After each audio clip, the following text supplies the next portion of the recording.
299, let's go. We don't got much time. So, this function we've been working on for downscaling, we've added a whole bunch of variables. We don't have enough time to describe them, so pause here to read these variables right here. And now I'm going to scroll down, and then pause here to read these variables here. And then let me scroll down a little bit for you, and then pause here to read these variable descriptions here. Okay, so now that we've done that, let's explain some of the new calculations.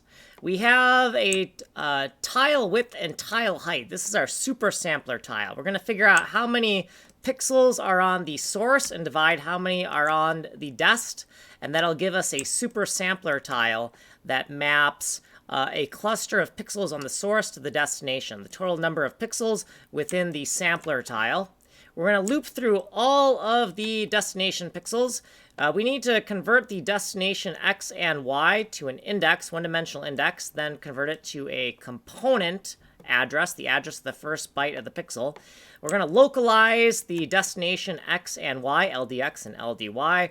We're going to calculate some debugging bounds here if debugging is turned on. The total red, green, blue, and alpha is set to 0 here before we start to accumulate by going over the local sample x and y, which is within the sampler tile. So you see it goes up to the tile height and tile width minus 1 of the sampler tile. We're going to get the global sample x and y off of the texture, and then over here we got some more bounds checking. And then over here, we're going to convert the global sample x and y to an index, convert that to a component, shift out the color bits or color bytes to the total red, green, blue, and alpha. So you see we're accumulating them.